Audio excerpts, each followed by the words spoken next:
Hey everybody. So at this point, you've set up a FairCamp site and hosted it online with one of the options covered in the previous tutorials or a DIY setup if you have one. What I'm going to do now is I'm going to walk through the library application and show you the final step, which is linking your library to the catalog. So now we're looking at the public library. Each one of these people are self-hosting their own music library. You can see this if you go and click on one of their icons and open up their website in a new tab. Somebody is hosting this from an external place, and they're all collected in this open catalog. Everyone's free to come and go as they please, and the catalog is entirely made up of a mesh network of individuals who have complete control over what they're broadcasting to the public. If you go over to the right, you can open up the sidebar and see the menu. There's a link to the documentation here, and also a button to sign in. I've signed in on one of my test accounts. Once you sign in, you'll see that the contents of the sidebar have changed. Your library will be listed here if you've connected it. There's also a page to manage your profile settings. Here you can view your account information, change your password if you want, upload a profile picture, or even delete your account. To connect to a library, we can open up the sidebar and open up the Publish tab. If you haven't connected your library, you'll see some information at the top that links you to the documentation. However, we're going to scroll down to the Add Your Library section. So now we can add the link to the website that we set up in the previous tutorial. I'm going to grab the link to one of the examples that I created, come over to the Add Your Library section, and paste the link here. Then I'm going to click Connect to Library. It'll take 24 hours before your website is approved, and this is just to make sure that no one's uploading any malicious content to the catalog. Once your website has been approved, it'll show up here on the catalog. I'm going to log into my main account now and show you what it looks like when your library is approved. So once your library has been approved, you'll notice that some things are different on the sidebar. First, your website will be listed here. There's also a small icon that will give you the health status of your website.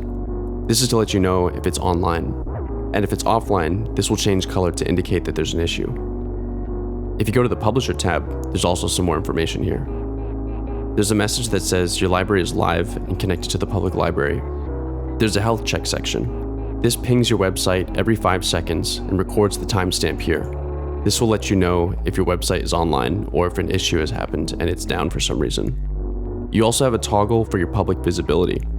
If for some reason you want to take your library offline, but you don't want to delete your account, you can click the switch here. Type confirm into the box and click hide library. When you go back to the public catalog, you'll notice that my library has disappeared. I can go back to the publisher page and switch this back on. And when I go back to the public library, it has now reappeared. So like I said earlier in the video, the catalog is made of a mesh network of individuals who are hosting their own music library. This is called federation. Individuals uphold the network, and then there's a single location where links to all of these endpoints are aggregated so that it appears as if it's one single catalog. Of course, under the hood, this is not the reality because everybody owns their own endpoint. If you think about the practical applications of this, it totally rewires how streaming is made available. There's no distributor that's required to get your music online, but you can hook your library up to one or more locations if you wanted to connect to different networks. Maybe your local label hosts your music library, or maybe you just want to set up a website that links all of your friends and collaborators together. The possibilities are endless, and as long as you control the data, you're in charge no matter where your library is shared. The public library is one example of how this could work. In the future, I want to improve the public library to have more options for listeners and easier ways to set up and host your music library. However, the core concept will remain the same.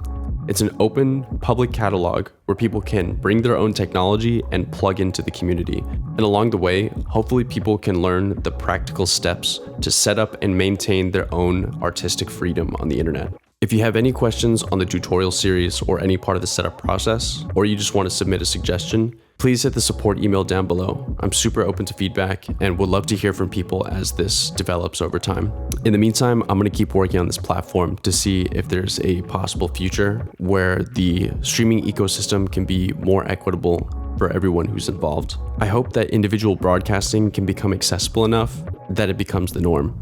It would bring a lot of value back to our music, and it would give people full control over who they want to be online and who they want to associate with. Of course, this can only be accomplished if everybody hops in and learns the tools. So please let me know what I can do to help. As always, thanks for listening. This is the WHEREDITGO Public Library, one of hopefully many federated music streaming platforms.